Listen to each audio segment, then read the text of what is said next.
বিরতি পর সকালের বাংলাদেশ আপনাদের সবাইকে স্বাগত। রুনি আছে, জুলা জুবের আপনাদের সাথে আছি এবং প্রতিদিনকার দিনটা যখন আমরা শুরু করি কিছু সম্ভাবনার গল্প আপনাদের বলতে চাই।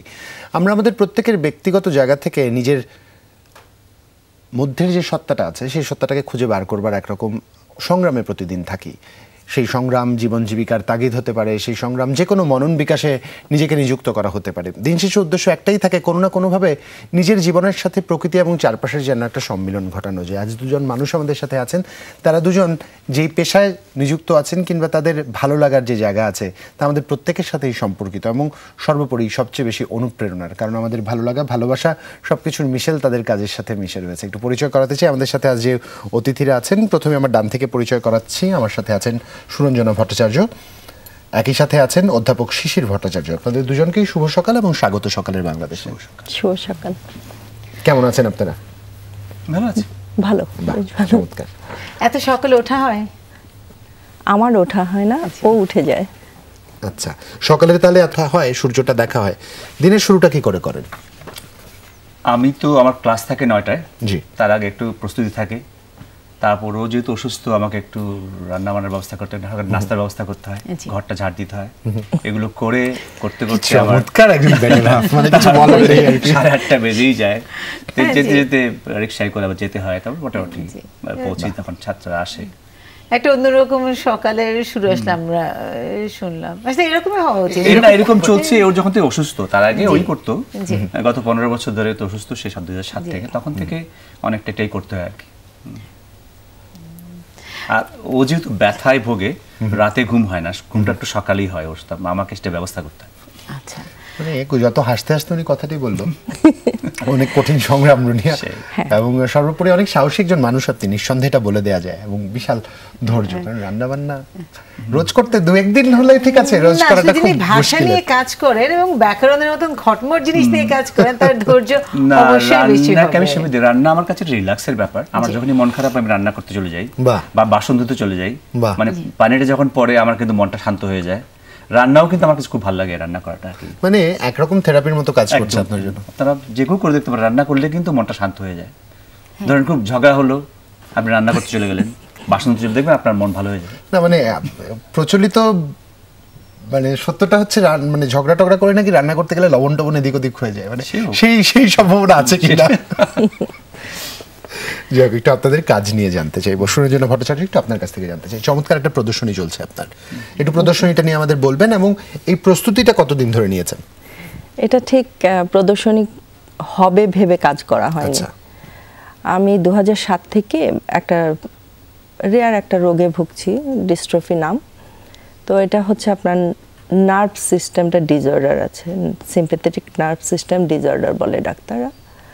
তো আমার যতটুকু অংশ খোলা আছে এই জায়গাটাতে খুবই সেন্সিটিভ, হাইপার সেন্সিটিভ। তো এই জায়গাটায় আমি কাপড় বা চুল কোনো কিছু পরতে পারে না, এবং যখন বিছানায় শুতে যাই বালিশের কর্নার বিছানা চাদর লেগে যায়, তো ঘুম হয় না, উঠে বসে যেতে হয়, হাঁটতে হয়।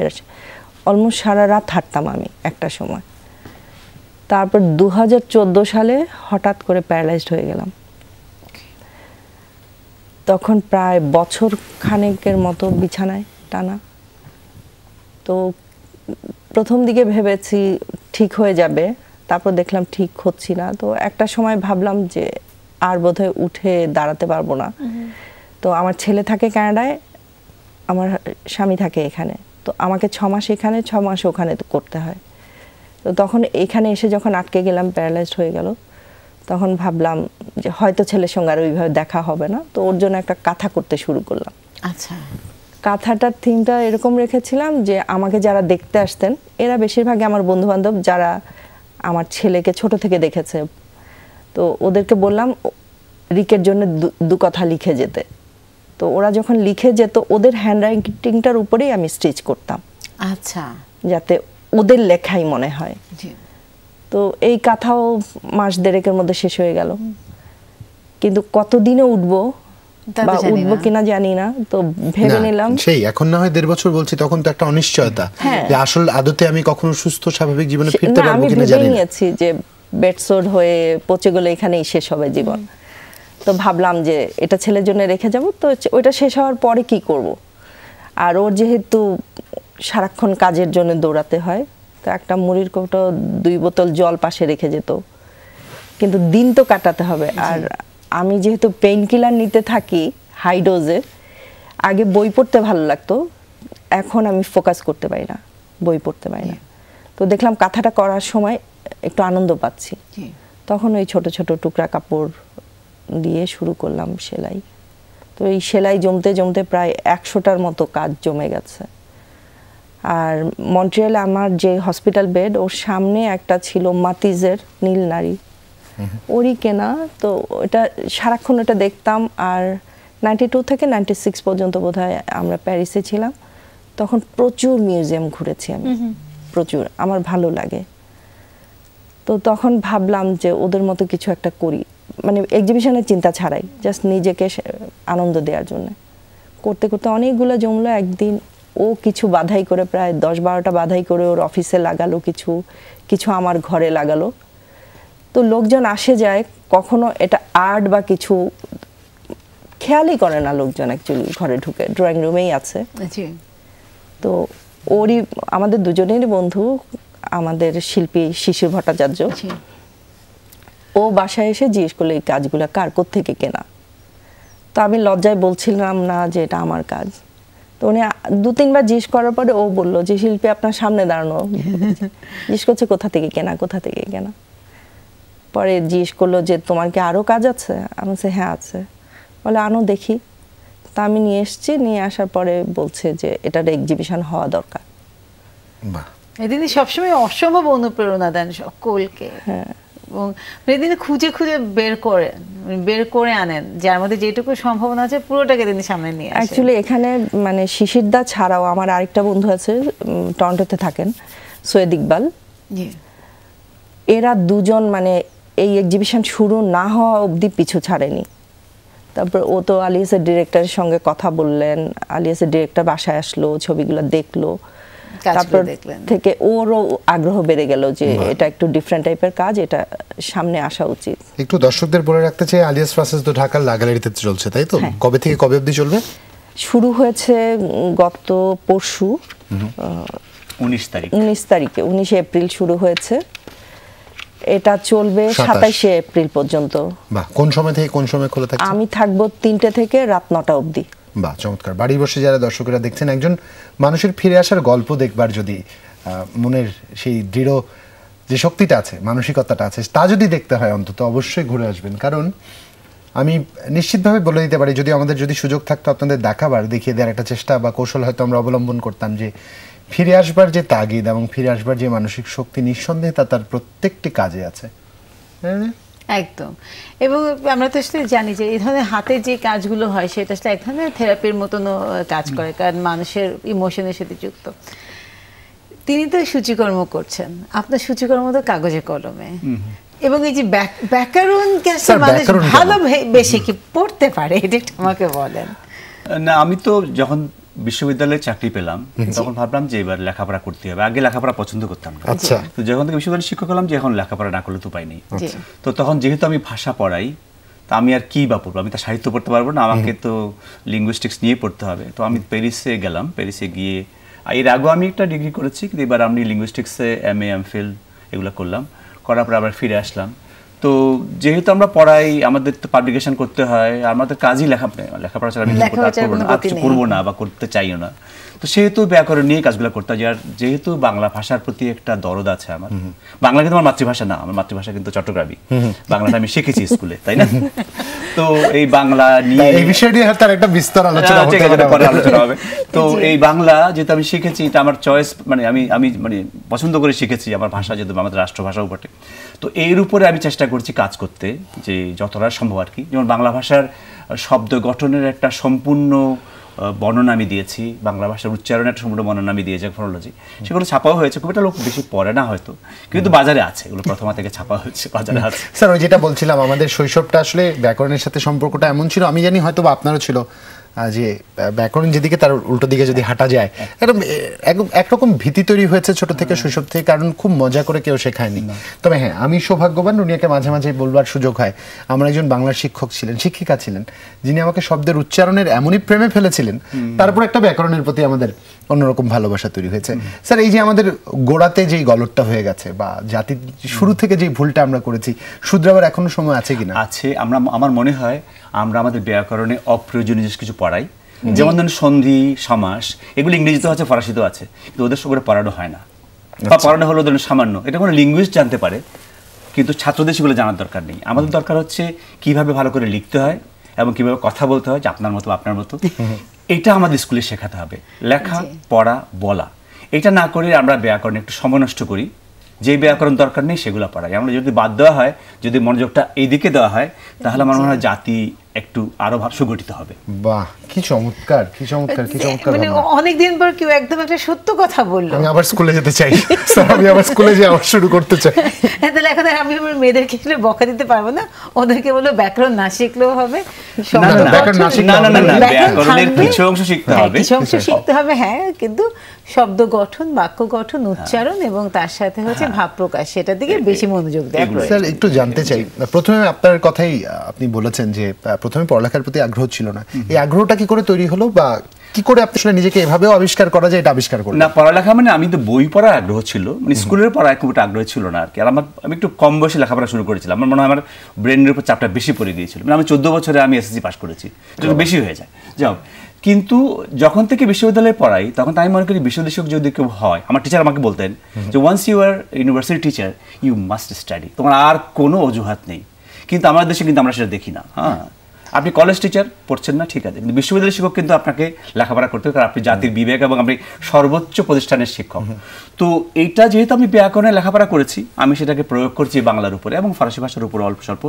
আর তাছাড়া সমাজ, আমাদের মহাকাব্য, আমাদের জীবন, রাজনীতি, আমি সব বিষয় নিয়ে মোটামুটি লিখতে চেষ্টা করি, মানে একদম আড়াইরি লোকের মধ্যেই প্রশ্ন করি। যেমন আমার একটা প্রবন্ধ আছে 1 ঘন্টা আমি বোধহয় কথা বলেছি, যেটা 2 লাখ 2.5 লাখ ভিউ হয়েছে এর মধ্যে, সেটা হচ্ছে প্রশ্ন কিভাবে করতে হয়। বাহ, ওটা আমাদের আগে দেখা উচিত ছিল, এটা আমাদেরও দেখা উচিত ছিল। এটাকে একটু বিস্তারিত আপনার কাছ থেকে আমরা শুনে নিব, আমাদের আজ একটা বিরতি নিয়ে ফিরি আমরা। স্যার, খটমট একটা বিষয় নিয়ে ঘরের মানুষ কাজ করেন, ব্যাকরণ কিংবা ভাষার প্রতি তার যে ভালোবাসা, এটাকে কোনোভাবে আপনার কাজকে অনুপ্রাণিত করে কিনা? না, সেটা করে না। আচ্ছা, সেটা করে না, এই মানুষটা ব্যক্তিগতভাবে অনুপ্রাণিত করে কিনা? হ্যাঁ, তা করে। কারণ ও এত কাজ করে যে আমার ছেলে আর আমি একটু অস্বস্তিতে পড়ে যাই। যেরকম আমি হয়তো 9টায় উঠলাম, কিন্তু ওর ঘড়ির কাঁটা ধরে সকালেই উঠতে হয়। অনেক সময় আমি চাই যে একটু দেরি করে উঠুক, সারাক্ষণ কাজ করে, একদিন একটু দেরিতে উঠুক, ওটা সে করতে পারে না। আমার মনে হয় এটা অনেকটা একটা হচ্ছে বিশ্ববিদ্যালয়ের শিক্ষক এবং তার পাশাপাশি যারা ভাষা নিয়ে কাজ করেন, তারা কেন না যে খুব ডিসিপ্লিনড হন, এটা আমার মনে হয় অটোমেটিকলি তাদের মধ্যে চলে আসে সময় এবং কাজটা নিয়ে, কারণ খুব মানে নিখুঁতভাবে কাজটা করতে হয়, কোনো ফাঁকি দেওয়ার সুযোগ নেই। আমি আবার পাবলিকেশন করি একটু, মানে আমি যেমন আমার বইগুলো আমি নিজেই চেষ্টা করি ছাপাতে আর কি, মানে প্রকাশক যদি কথা শুনে আর কি, সেহেতু পাবলিকেশন যদি সবসময় ভুল হওয়ার সম্ভাবনা থাকেই। কিন্তু অনেক সময় আমি আতঙ্কে থাকি, ঘুমতে ভুল বুঝে হয়ে গেল কিছু একটা, মানে প্রুফরিড আমি বাস্তবে তো করছি সব সময়, যে কিন্তু স্বপ্নের মধ্যে অনেক সময় আমরা এই তো ভুল হয়ে গেল, আসলে ভুল হয়নি কিন্তু ভুল হয়েছে। তখন আমি তাড়াতাড়ি উঠেই, প্রকাশ তো ঘুম থেকে উঠে না, সে তো রাতে কাজ করে, তাকে আমি কখন 9টা বাজে তাকে ফোন করবো যে ভাই অমুক জায়গায় ভুল আছে, তাড়াতাড়ি কাজ করে। আচ্ছা, আপনার অনুবাদের বিষয়টাতে যদি এখন একটু আসি, সেটা হচ্ছে যে আরেকটা ভাষা তো আপনার পুরোপুরি দক্ষতা আছে, এই ফরাসি ভাষা আসলে কতদিন ধরে শিখেছেন, এখন শেখাচ্ছেন কি? আমি ফরাসি শিখতে শুরু করেছি 81 সালে, কারণ আমি চেয়েছিলাম কোথাও যেতে আর কি। আমার ভাবছিলাম যে ছোটবেলায় যে আমি একটু, আমাদের বাসা থেকে কিন্তু সাগর এবং পাহাড় কিন্তু খুবই কাছে, 1/2 মাইলের মধ্যে। তো আমি সেখান থেকে যেতাম, গিয়ে ভাবতাম যে এই গ্রামেই কি আমার জীবন কেটে যাবে, আমি কোথাও যেতে পারবো না আর। তখন আমি 13 বছর বয়স থেকে কিন্তু বাড়ি থেকে পালানোর চিন্তা করছি, যে কখন কিভাবে পালাবো। তো বাড়ি থেকে বলা হয় তুমি গ্রাজুয়েশনের আগে পালাতে পারবে না, আমাদের একটা দায়িত্ব আছে। তো গ্রাজুয়েশন আমি হয়েছে কিন্তু 19 বছর বয়সে, আমি একটু পাস করেছি করেই আমি ভাবলাম যে এবার পালাতে হবে। তখন কোথায় যাব, বার্মা তো যাওয়া যাবে না, ইন্ডিয়াও যাওয়া যাবে না। তখন আমি দেখলাম যে আলিয়ান্স ফ্রান্সেস আছে, সেখানে একদিন গেলাম, সেখানে ফরাসি ভাষা শুরু করলাম। তো শিখে আমি চলে গেলাম প্যারিসে উইথ $50 ইন হ্যান্ড। তো পরে ফিরে আসলাম আবার 6 বছর পরে। হ্যাঁ, একটা স্যার আবার বলবেন $50 ইন হ্যান্ড আপনি প্যারিস গেছেন? আমার বন্ধু বান্ধব ছিল ওখানে, আমার চেয়ে বেশি ছিল না স্যার, আমার পুরোটাই ধার করা, কারণ আমি তো এমন কিছু বড় লোক পরিবার ছিল না। এর থেকে ওর থেকে এদিকে ধার টার করে 14,000 টাকা দিয়ে আমি টিকিট কেটেছিলাম, আর $50 হাতে ছিল। মানে কোন সালের কথা বলছেন এটা? 81 গেছে আমি 83 সালে। তখন $50 অনেক টাকা মোটামুটি। মানে এখন লক্ষ্যটা কি ছিল, কেন গেলেন প্যারিসে? লক্ষ্য কিছুই না, জাস্ট চলে যাওয়া কোথাও। পালাতে হবে মানে এই যে শরৎচন্দ্র থেকে শুরু করে সবাই পালিয়েছেন ছোটবেলায়, আমি কেন পালাবো না? হ্যাঁ, সবাই তো সবাই পালিয়েছে, সে পালিয়ে একটু সব ক্যারেক্টারগুলো অনেক পয়সা করে জ্ঞানটা নিয়ে ফিরে এসেছে, আমি কেন ফিরে আসবো না? আপনি পালিয়ে আরেকবার প্রমাণ করিলেন পালালে কিছু না কিছু হয় না। আমার আবার যেখানে ঘুম ভাঙলে, যেখানে চোখ পড়তো সকালে, সেখানে চিটাগাং ভাষায় লিখে রেখেছিলাম যে পালাতে হবে চক দিয়ে, যাতে চোখ সকাল উঠে ওখানে পড়াম। Self motivation. আজকে সকালে এই এপিসোড বাচ্চাদেরকে দেখানো যাবে না, তবে দেখছে দেয়ালটালে বড় করে লিখে রেখেছে পালাতে হবে। যদি আমি তো ভাষাটা শিখে ফিরে আসলাম। ফিরে আসার পরে আমি একটা সিনেমা কোম্পানিতে কাজ করতাম, তখন সিনেমা কোম্পানিতে কাজ করতাম, কিন্তু হঠাৎ করে তাদের আমার বস যিনি খুব বড়লোক হয়ে গেলেন, বাবা মারা যাওয়াতে মিলিয়নার হয়ে গেলেন, তো উনি এখানে ট্যাক্সের কি সমস্যার জন্য চলে গেছেন, আমাকে সব ক্যামেরা যন্ত্রপাতি সব বাড়িঘর 2টো বাড়ি আমাকে সব দিয়ে উনি চলে গেছেন, বাড়ি মানে দিয়ে মানে আমার দায়িত্বে রেখে। তো আমার তেমন কিছু করার নেই বলে কি করবো, যে এখন তো ফ্রি টাইম আছে, আমি তখন বিয়ে করে ফেললাম। আচ্ছা, ফ্রি টাইম যেহেতু আছে, ফ্রি টাইমে বিয়েটা করে বিয়েটা পরে আমার পরে ব্যস্ত হয়ে যাবো আবার হতে বিয়ে করার পরে ভয়ানক সাহসী। হ্যাঁ, ভয়ানক সাহসী। যখন বিয়ে করেছে তখন চাকরি নেই, তখন চাকরি নেই, 24 বছর বয়স আমার। বিয়েটি করার পরে তুমি আবার কি করা যায়, এখন পরে ভাবলাম যে একটা অনুবাদ করি, তো আपोলিনারের কবিতা অনুবাদ করা শুরু করলাম, তারপর জীবনানন্দ অনুবাদ করলাম। মানে অনুবাদ করে কি ওনাকে শোনানোর জন্য অনুবাদ করেছিলেন? তখন তো কম্পিউটার ছিল না, হাতে লিখে করতে হতো স্বাভাবিক। আমি তো আবার আবৃত্তি করতে হয় অনুবাদগুলো, ছন্দ মিলছে কিনা, আমি আবার কবিতার যে অরিজিনাল যে ছন্দ তার সঙ্গে বাংলা ছন্দ মিলাতে চাই, এই করে আমাদের বহু রাত কেটে গেছে এগুলো মানে অনুবাদ করে। পরে আলিয়াস ফলস থেকে সেটা ছাপানো হলো, তখন থেকে আমার পাবলিকেশন আবার সেও অনেক আগের কথা। স্যার এখনো কি আবৃত্তি করেন নাকি? হ্যাঁ, আবৃত্তি করি। যাক, তাহলে এখনো মাঝে মাঝে ইমপ্রেস করার চেষ্টা করেন তিনি? না, এখন আর করে না, সে পুরনো ইতিহাস। মানে আমাদের মানে অনুবাদের দিকটা যদি আমরা দেখি, যে অনুবাদ আসলে এমনি অনেক কম হয়, এবং আমাদের যে গল্পগুলো আছে সেগুলো সাহিত্য তো বাইরের অনুবাদ আসলে খুবই কম। তো আপনার ফোকাসটা কি শুধু জীবনানন্দ দাশের নাকি অন্য কবিতাও আছে? আমি আসলে কবিতার মানে বই অনুবাদ মানে প্রবন্ধও করেছি, অনেক কিছু অনুবাদ করেছি। তো কবিতাটা বেশি করি, কারণ কবিতাটা ছোট জিনিস, তো একটা 2-3-5 ঘন্টার মধ্যে একটা মানে একটা ফলাফল পাওয়া যায়। একটা উপন্যাস বা একটা বই অনুবাদ করি, এটা সময় 6 মাস লেগে যায়। তো কবিতার সুবিধাটা এখানেই। তো আমি জীবনানন্দ করেছি, আपोলিনার করেছি, রেবো করেছি।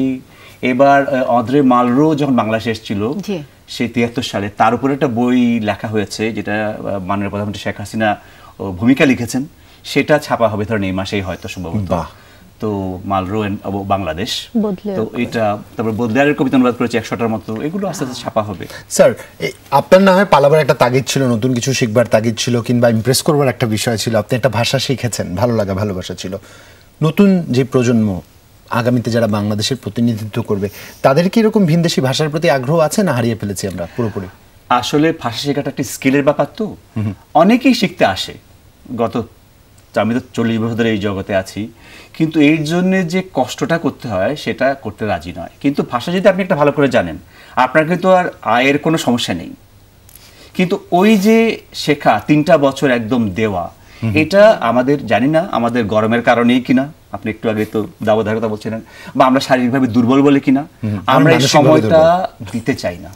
মানসিকভাবে লেগে থাকার একটা বিষয় থাকে, চর্চার একটা বিষয় থাকে, এবং মানে ফরাসি বিষয়টা এমন আসলে আমার যতগুলো পরিচিতদেরকেও দেখেছি, বন্ধুদেরকেও দেখেছি, তারা হয়তো যে মরক্কোতেই বড় হয়, তাদের অবশ্যই সেকেন্ড ল্যাঙ্গুয়েজ হচ্ছে ফ্রেঞ্চ, কিন্তু তারপরেও সে বলে যে অনেকদিন যদি চর্চাতে না থাকি ভুলে যাই। ফরাসি একটা খুব, ফরাসি এবং চাটগাইয়া এগুলো খুবই কঠিন ভাষা, সবকিছু কঠিন, উচ্চারণ কঠিন, ব্যাকরণ কঠিন, শব্দ গঠন কঠিন, নেটিভ ছাড়া বোঝাটাও খুব মুশকিল। এটার জন্য মানে ফরাসি শেখা হচ্ছে হিমালয়ে ওঠা, আর জাপানি শেখা হচ্ছে সমতলে হাঁটা, এত সোজা ভাষা এগুলো। তো খুবই কঠিন ভাষা, তারপরেও তো শিখতে তো হবে, কারণ ফরাসি গুরুত্বপূর্ণ ভাষা, এবং এই ভাষাভাষীর সংখ্যা বাড়ছে আফ্রিকার কারণেই হোক। তো এটার জন্য যে ধরনের পরিশ্রম করার দরকার হয় সেটা আমরা দিই না। আমার মনে হয় এটার সমস্যা হচ্ছে we should catch them young. স্কুলে আমাদের তৃতীয় ভাষাটা এবং দ্বিতীয় ইংরেজি ভাষা বাংলা ভাষাটা স্কুল এবং প্রাইমারি স্কুল, হাই স্কুলে কিন্তু খুব ভালো করে শেখাতে হবে। আমাদের স্কুলগুলো কিন্তু দুর্বল, এখানে অনেক বিনিয়োগ দরকার, সুইডেন, নরওয়ে, ডেনমার্কের মতো অনেক অনেক বিনিয়োগ দরকার। দেখবেন যদি 20 বছর বিনিয়োগ করা হয় না, বাংলাদেশ কিন্তু বদলে যাবে। মানে যেটা কারিকুলামের পাশাপাশি যদি দেখেন 10 বছর কিন্তু তাহলে একটা শিশু কিন্তু সময় পাচ্ছে, একদম 10 বছর পর্যন্ত সে একটা ভাষা শিখতে পারছে, তাহলে কিন্তু সেখানে যখন সে বের হচ্ছে তখন কিন্তু আপনি যেটা বলেন যে এই বাজারে সিভিতে যদি থাকে যে আমি একটা থার্ড ল্যাঙ্গুয়েজ জানি, সেটা কিন্তু আমাকে দুর্দান্ত সুযোগ। এটা একটা ব্যাপার কি, যেমন আমাদের ছিল তো পুরাতন পাথরের যুগ, নতুন পাথরের যুগ, বারুদ যুগ, এখন চলছে বারুদ যুগ, কিন্তু এখন তথ্য প্রযুক্তির যুগ। আপনি চাইলে কিন্তু তথ্য প্রযুক্তি দিয়ে একটা মিসাইলকে বন্ধ করে দিতে পারেন। তো আমাদের এখন যে সত্যিকারের সেনাবাহিনী কিন্তু জনগণ। আপনি জনগণকে শিক্ষিত করেন, 71 আপনি দেখেছেন আমাদের সেনাবাহিনীর লোকেরা ছিল, কিন্তু কামার কুমার, ছাত্র, রিক্সাওয়ালা এরাই কিন্তু মুক্তিযুদ্ধ করেছে। তো আবার যদি কোনো যুদ্ধ হয়, যদি হয়, আমি চাই না কিছু হোক, কিন্তু সত্যিকারের সেনাবাহিনী কিন্তু জনগণ। এটাকে কিন্তু আমাদের ট্রেন করতে হবে আমাদের, এবং ট্রেনের জন্য শিক্ষা, প্রাথমিক, মাধ্যমিক এবং ভাষা, এই ব্যাপারে জোর দিলাম মনে হয় বাঙালি জাতির অতি দ্রুত উন্নতি। চমৎকার স্যার, কি অসাধারণ ভাবনা আপনার। মানে জনসংখ্যাকে বোঝা না বানিয়ে জনসম্পদে যদি আমরা পরিবর্তন করতে পারি তাহলে সব বদলে যাবে। একটু সুরঞ্জনা ভট্টাচার্য, একটু আপনার কাছে জানতে চাই, এই যে খেপে গেলে কি ভদ্রলোক ফরাসি ভাষায় কিছু বলে না বাংলাতেই থাকে? উনি নিশ্চয়ই সবই বোঝেন। ফরাসি বললেও বুঝবো, পার পাবে না। কোনো রক্ষা নেই স্যার, ভাষা শিখে লাভ হলো না। আপনার কাজের জায়গাটা আসতে চাই, এই যে নিজেকে নতুন করে আবিষ্কার করতে যেই খোঁজটা আপনি করলেন, একটা কাপড়ের উপর আপনি নিজের কল্পনাগুলো বুনছেন, কিংবা আপনার সন্তানের জন্য রেখে যাওয়া প্রত্যেকের লাইন দুটো বুনছেন, এখানে যে রঙগুলো আপনি বেছে নিয়েছেন কি স্বতঃস্ফূর্তভাবে এসছে, নাকি উনি উদ্দেশ্য ছিল, উপলক্ষ ছিল যে এটার উপর আমি এই কাজটাই করতে চাই বা এর সাথে আমি এর মিশেল ঘটাতে চাই? আসলে অনেক ভেবে চিন্তেই আমি বোধহয় সুতা থেকে, কাপড় থেকে এগুলা, আমার কাছে এটা ক্রাফট না। ক্রাফট হলে আমি আমার মতো করলাম, সেটার কপিও করা যাবে, কিন্তু আমার প্রতিটা পিস আমার কাছে আর্ট। তো যখনই আর্ট হচ্ছে, আমি আমার ভাবনা, আমার চিন্তা সব কিছু মিশিয়ে করতে যাই, তখন প্রচুর সময় লাগে।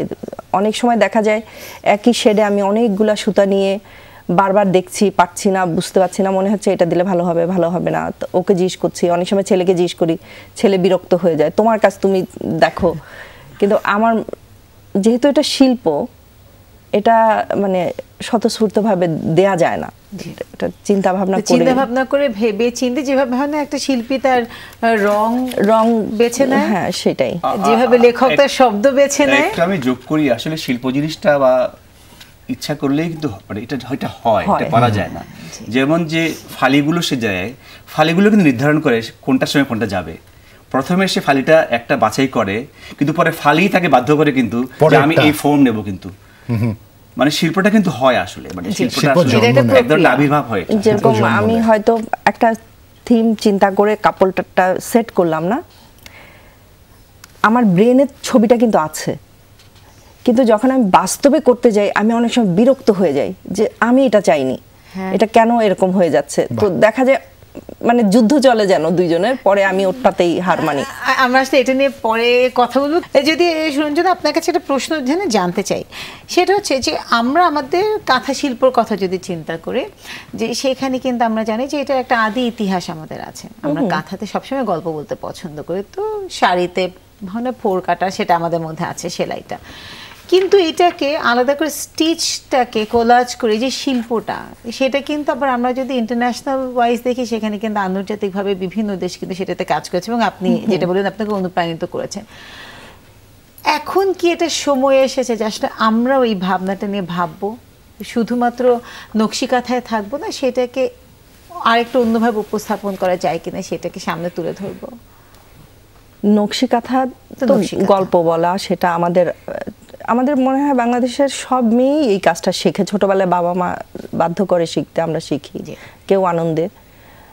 তো কিন্তু এটাকে শিল্প করার জন্য যেই জ্ঞানটা দরকার, যেই ইয়েটা দরকার, সেটা হচ্ছে আমি যেভাবে শিখেছি, আমার বন্ধু বান্ধব বেশিরভাগই আর্টিস্ট, ওদের কাজ দেখেছি, বিভিন্ন মিউজিয়ামে দেখেছি ওদের কাজ করার স্টাইল। যেরকম আপনি মাতিস যেরকম টুকরো টুকরো কাগজ দিয়ে কাগজের উপর কাজ করেছে, আমি সেটাই কাপড়ে করতে চেষ্টা করেছি। তো আপনার আইডিয়াটা থাকতে হবে যে আপনি কোন ধারায় কিভাবে কাজটা করতে চান। যেমন আমার মানে গুরু হিসেবে আমি ছায়া গুরু বলতে চাই কান্দিনিসকে, ওর কাজের প্রতি আমি ভীষণ প্রেমে পড়ি। তো ওই আইডিয়াগুলা থেকেই কিন্তু আমার এই টুকরো কাজে আসা। হয়তো আমি ওদের মতো করতে পারবো না, কিন্তু চেষ্টাটা থাকতে পারে। এটা স্কুল থেকে যদি শেখানো হয় ছোট থেকে, আমার মনে হয় জগৎটা বদলে যাবে। এখানে একটা সুবিধা হচ্ছে এই যে রঙের কাজটা কিন্তু শিখতে হয়, রংটা কিভাবে আপনি দেবেন, কিভাবে মেশাবেন, এখানে রংটা আগে থেকে কাপড়ে আছে।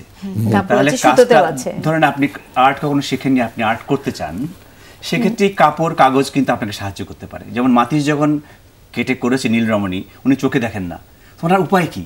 কিছু কাঁচি আছে, কিছু কাগজ আছে, চোখে ভালো দেখছেন না, রং তো আর লাগাতে পারবেন না, তো তারপরে কিন্তু আর্ট করা যায়। সেটাই দেখানো যে একজন লোক যে আর্ট শেখেনি কখনো, যার মাথার মধ্যে আইডিয়াগুলো আছে, আইডিয়া আমাদের সবার মাথায় আছে। আমিও জানি এটা ভাস্কর্য কেমন হওয়া উচিত, কিন্তু ভাস্কর্য করার মতো ক্ষমতা আমার নাই, আমি শিখি নাই। তো কি করার?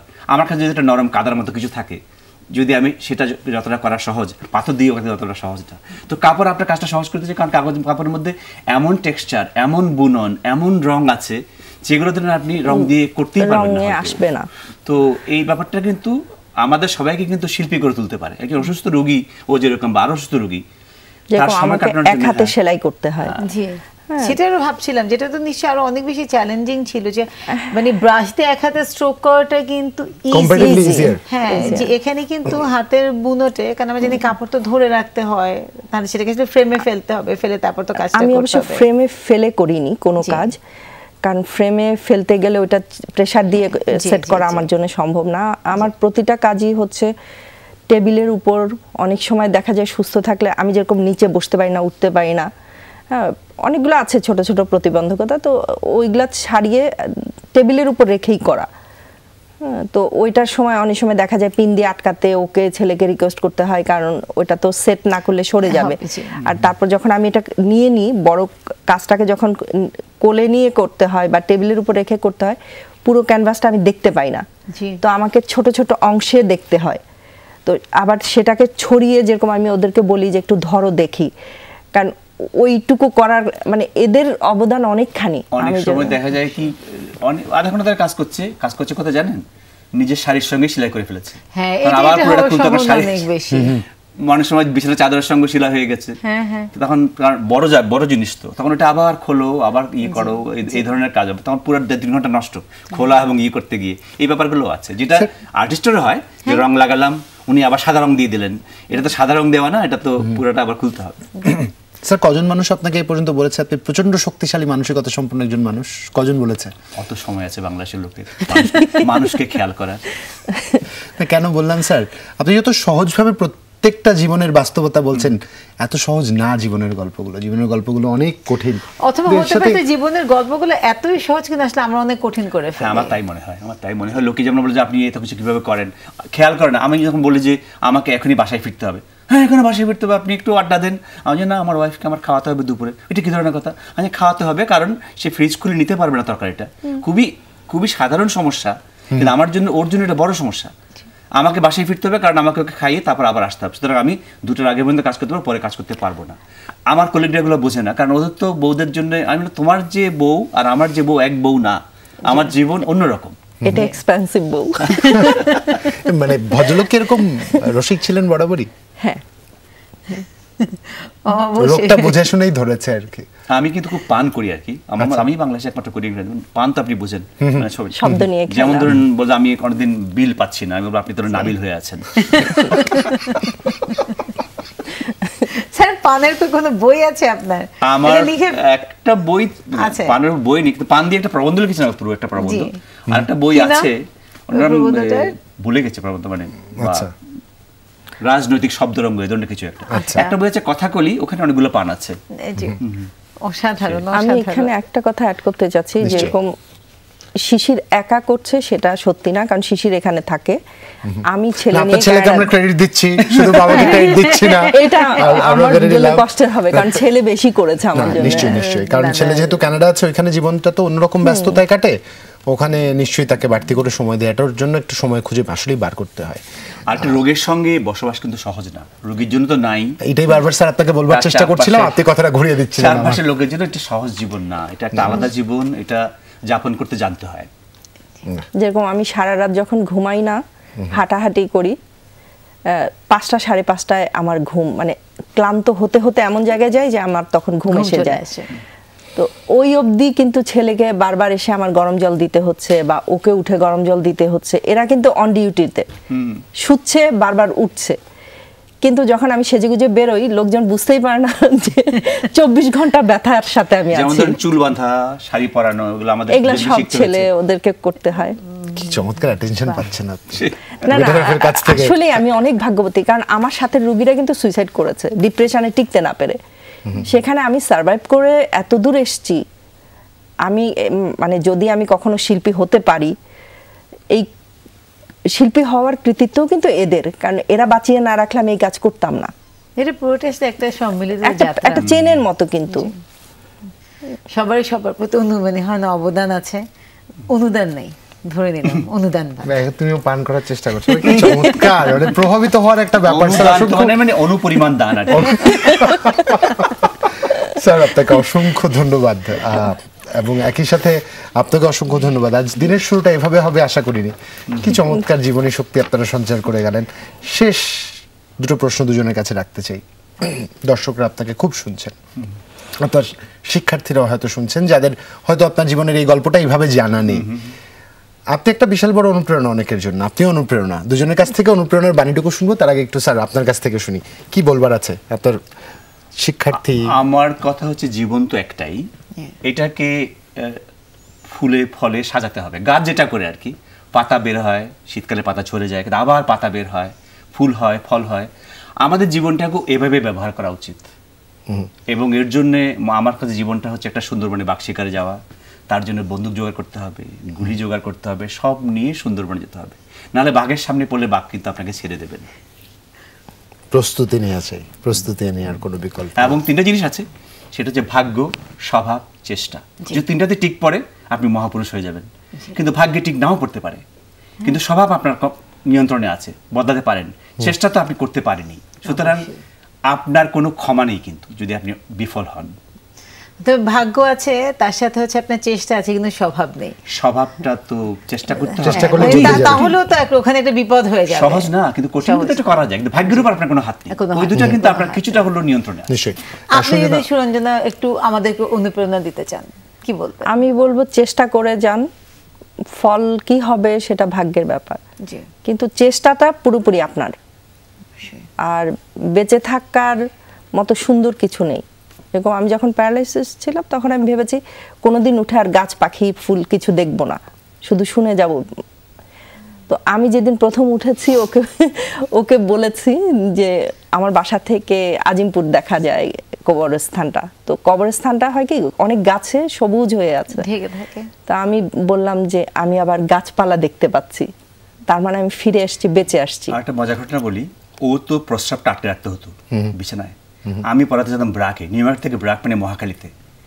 আমি কিন্তু টয়লেট করতাম না, কারণ আমি যদি টয়লেট করি আমি যন্ত্রণাটা বুঝবো না এবং তাড়াতাড়ি আমি ফিরতে পারবো না। স্যার অসংখ্য ধন্যবাদ আপনাদের দুজনকে।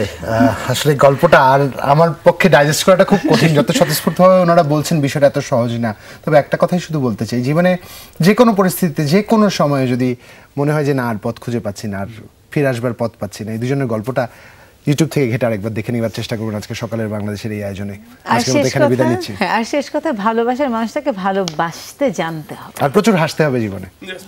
শুভ সকাল। শুভ সকাল।